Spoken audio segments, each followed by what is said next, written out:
نحمده ونصلي ونسلم على رسوله الكريم اما بعد. نن د درمې سپاره خلاصه بیانېږي. اعوذ بالله من الشیطان الرجیم.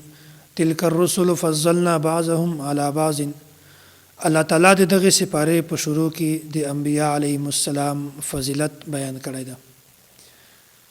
الله تعالی بعض پیغمبرانو ته په بعض پیغمبرانو باندې فضیلت ورکړی ده او د هغه فضیلت بنیادی وجه اعزاز ده. الله تعالی یو پیغمبر ته یو اعزاز ورکړی ده، بل پیغمبر ته بل اعزاز ورکړی ده او بل پیغمبر ته بل اعزاز ورکړی ده. په امت نه خو ټول پیغمبران دا بهتر دي او د فضیلت وال دي، خو پیغمبرانو کې د نن الله تعالی بعضی باندې بعضو ته فضیلت او فوقیت ورکړی ده. او بیا الله تعالی مخته د معجزات او تذکره بیان کړی ده او بیا آیت الکرسی ولا تذکره بیان کړی دا وای دا دومره ډیر دی فضیلت ول آیاتونه دي. که کوم یو کس داسې وي چې هغه د شپې په ویدولو نه مخکې د آیت الکرسی وای، بیا الله تعالی د شریرو شیاطین نه د په حفاظت کې ساتي. د نورم ډیر زیات فضیلت دي. هر انسان ته پکار ده چې په ویدولو نه مخکې د آیت الکرسی خامخا وای. بیا الله تعالی د حضرت ابراهیم علیه السلام او د نمرود دا مناظره چې کوم هغه بیان کړی ده. الم تر الى الذي حاج ابراهيم في ربه ان اتاه الله الملك. حضرت ابراهیم علیه السلام د نمرود سره دا مناظره کړې و او د دې تفصیل داسې ده چې نمرود به خلک ځان ته په سجدې لګولو باندې مجبوراو. هر کس ته به دا وایي چې ماته سجده ولګوه، ځان به الہ ګاڼه، خدای به ګاڼه. بیا حضرت ابراهیم علیه السلام د دلیل په طاقت سره نمرود ته شکست ورک. دلیل هم یو طاقت ته. او بیا الله تعالی دا بیانوي وای دا دین چې کومه ده د دین کار دا تصنیف هم ده. دا خبره په ذهن کې کینه وي، تاسې ډېر خلک دا اشکالات کوي. د دین کار تصنیف هم ده، تبلیغ ده، جهاد ده، واعظ و نصیحت ده، امامت ده، خطابت ده، نور دا چې د دین چې کوم کارونه دي دا ټول د دین کار ده. او دې سره دا مناظره چې کومه ده دا هم د دین حصه ده. که چیرته مناظره دا د دین حصه نه وای نو حضرت ابراهیم علیه السلام به کله هم د نمرود سره مناظره نه کوله. پیغمبران دا ټول معصوم دي، د صغیره ګناه نه هم معصوم دي او د کبیره ګناه نه هم معصوم دي. دا ګناه نشي کولای. خو که چیرته مناظره کول دا د دین کار نه وای، د دین حصه نه وای، ګناه کار وای، حضرت ابراهیم علیه السلام به کله هم دا نه کوله. دینه مخته الله تعالی د حضرت عزیر علیه السلام واقعه بیان کړی ده. او کلذي مر علی قريه، وای دی په یو ویرانه په یو تباه شوي کلی باندې او دغه سي بستۍ باندې تیرېده. بیا د په ذهن کې دا خیال راغی وای دا به الله تعالی څرنګه را پاسوي. بیا الله تعالی داسې وکړل چې دته الله تعالی سل کاله مرګ ورکړ. بیا په هغه نه بعد الله تعالی د بیا را ژوندی کړ. بیا الله تعالی د هغو خلکو مثال بیان کړی دی چې کوم کسان د الله تعالی په لاره کې خرج کوي، صدقه کوي، بیا د هغو د فضیلت ول خبره الله تعالی بیان کړې ده. وایي کوم یو کس چې د الله تعالی په لاره کې خرج کوي او د هغو مثال چې کومه ده د هغه د اجر مثال د الله تعالی په یو مثال سره بیان کړی ده. وایي که یو زمیندار وي هغه داسې وکړي چې په ځمکه کې یوه د غنم دانه وکري، یوه د غنم دانه د په خاوره باندې لاندې کړي، بیا د یوې دانې نه وږي دا پیدا کېږي او بیا په هر وږي کې په هر وږي کې بیا سل دانې وي. دا تقریبا 700 دانې راځي. وایي کوم یو کس چې په دنیا کې مهنت کوي، کار کوي، د یوې دانې د وجې نه الله تعالی هغه ته 200 دانې غنم ورکړي. او داسې مثال د هغه سړي دی چې هغه د الله تعالی په لاره کې خرج کوي. وایي که هغه 1 روپۍ د الله تعالی په لاره کې خرج کړي، الله تعالی هغه ته په بېشماره انعامات ورکوي، بېشماره هغه ته فضیلت ورکوي، ثوابونه ورکوي. بیا الله تعالی د سود حرمت بیان کړی ده. د سود خو ډېر زیات نقصانات دي او د سود په حرمت باندې ډېر زیات وعید هم بیان شوي دي. خو په دې وعیدو کې یو دا وعید هم ده چې الله تعالی د داسې کس سره د جنگ اعلان کړی ده. او بیا د جنگ دا یوه ضابطه ده او قانون ده چې د جنگ په وخت کې د مخالف دا سوچ وي دا خواهش وي چې زه همیشه د یو بل سړي په ټولو نه بهتر او په ټولو نه قیمتي شی ورځای کوم او د الله تعالی نزدیک هغه د الله تعالی په خوا کې په ټولو نه بهتر او په ټولو نه قیمتي شی چې کومه ده هغه ایمان ده. کوم یو کس چې سود کوي بیا هغه سود د حلال ګڼي، یو کس د ګناه کار کوي او بیا وجه د ګناه کار ده الله تعالی به په ونیسي ګناه به موسی د دیم ګناه شته. خو په ټولو نه خطرناکه خبره ده چې یو کس سود کوي او دا سود حلال ګڼي د سړي ایمان ختم شي. الله تعالی بیا داسې د جنگ اعلان کړی دا چې د ټول ایمان دا ایمان الله تعالی ته په ټولو نه قیمتي شی وښکارېږي.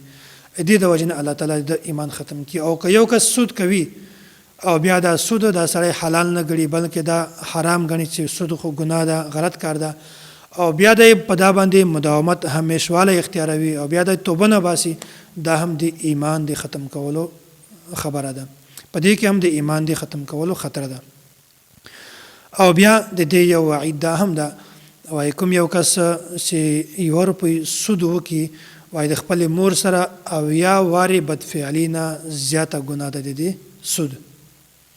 د څومره غلطه خبره ده خو هسې مونږ تاسې دې خبرې ته د مونږ تاسې سوچ نه وي چې الله تعالی دغه څومره زیات وعید بیان کړی ده. بیا د دغه صورت په اخر کې الله تعالی د یوه ډېره جامع دعا بیان کړې ده. ربنا لا تؤاخذنا إن نسينا أو أخطأنا ربنا ولا تحمل علينا إسرا كما حملته على الذين من قبلنا ربنا ولا تحملنا ما لا طاقة لنا به واعف عنا واغفر لنا وارحمنا أنت مولانا فانصرنا على القوم الكافرين. دا چې کوم یو کس اعمال کوي احکاماتو باندې عمل کوي بیا په عمل کې د دې نه کوتاهي وشي غلطي وشي او د ګناه کار وشي بیا د انسان دی په دې دعا سره د الله تعالی نه دعا غواړي بیا الله تعالی د انسان خطا هغه کوتاهي د ټول الله تعالی معاف کوي. د الله تعالی نه د عافیت ولا او د معافي ولا دعا دی په دې الفاظو سره غواړي. دا بل سورت آل عمران آل وای اولاد ته عمران دا نوم ده آل عمران د عمران اولاد. د سورت ته آل عمران ځکه وایي چې په دې کې د عمران د اولاد تذکره بیان شوې ده. الله تعالی د دې سورت په شروع کې دا یو واقعي طرف ته اشاره کړې ده. د نجران عیسایان د شپېتو کسانو وفد سره دا د رسول الله صلی الله علیه وسلم خدمت ته راغلل. دی حاضر شول بیا رسول الله صلی الله علیه وسلم سره دی مکالمه کوله او بیا دی ته په خپل ځان باندې ډېر ناز و غرور و چې موږ سره شاعران هم شته موږ سره خطیبان هم شته موږ سره مناظر هم شته. او بیا مکالمه ترتیب داسې و چې مکالمه شروع کېدله هغه نه مخته د حضرت عیسی علیه السلام په باره کې دا خبره وکړله چې دا په الٰه جوړولو کې د الله تعالی سره شریک ده او د جهالت انتها وګورئ. د قرآن کریم د یغو آیاتونه استدلال کړی دی چې کوم ځای کې الله تعالی حضرت عیسی علیه السلام لپاره کلمت الله او روح الله غوندې الفاظ استعمال کړي. دا د عیسایانو یو جهالت و چې داسې آیات نه دی داسې استدلال کوي. او بیا دی چې کله مکالمه شروع کړه په مکالمه کې اول عیسایانو شاعر خپل ولاړ او شاعري شروع کړه.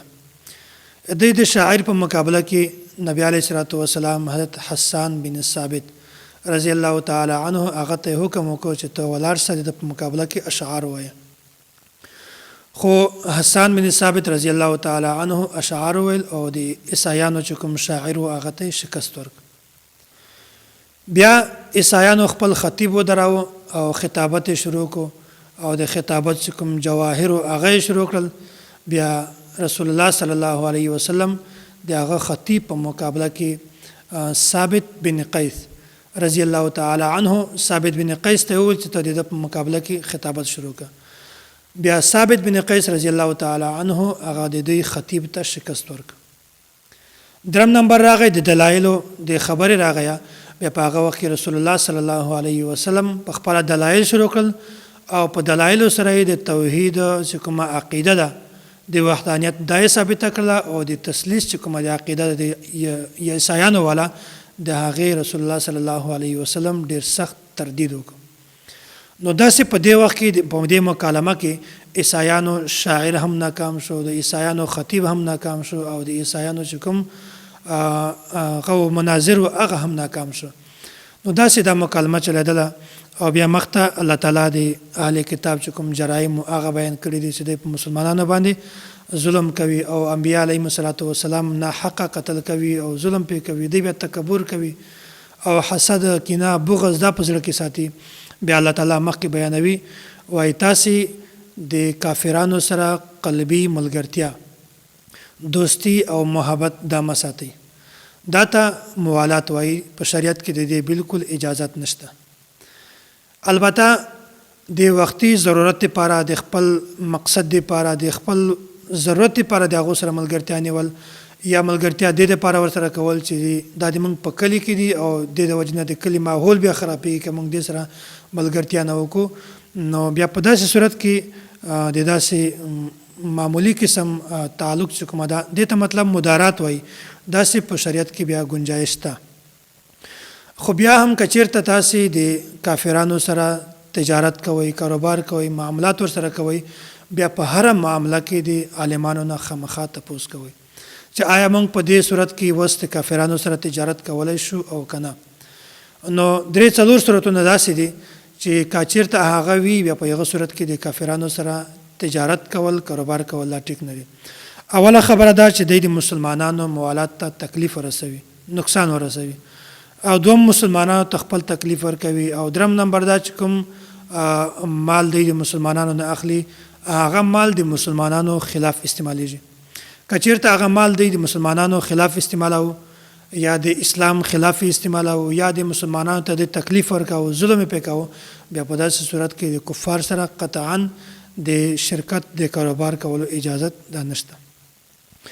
بیا الله تعالی په دې صورت کې 3 ډېرې غټې او اهمې واقعې طرف ته اشاره کړې ده. په دې کې اوله واقعه د حضرت مریم مور حضرت حنا بنت فاقوز د دې بچیان نه وو.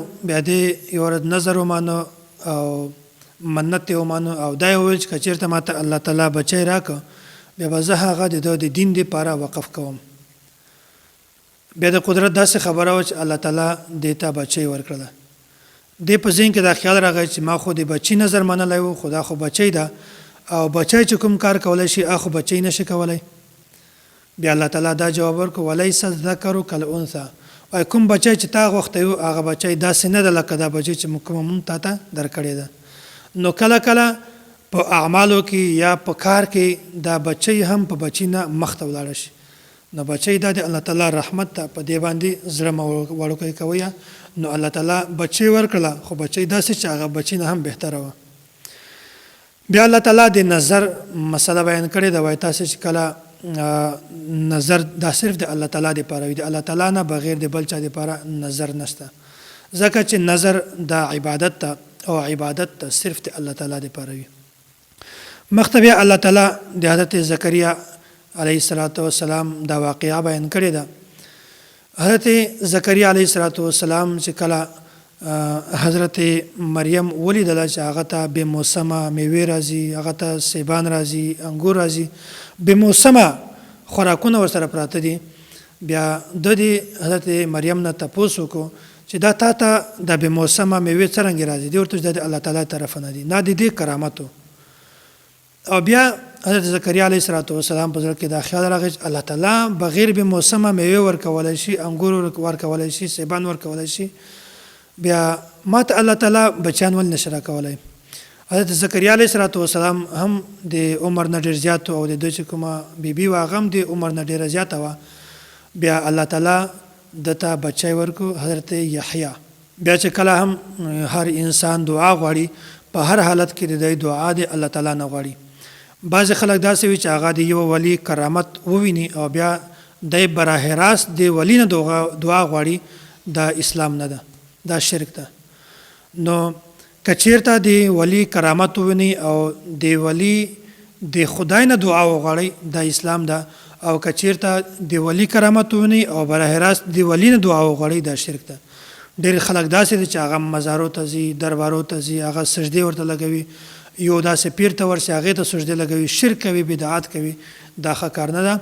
بلکې د ولی کرامت چې وویني د ولی نه غوښتل دا شرک د ګناه ده، او د ولی کرامت په لیدلو نه بعد د ولی د خدای نه غوښتل دا اسلام نه.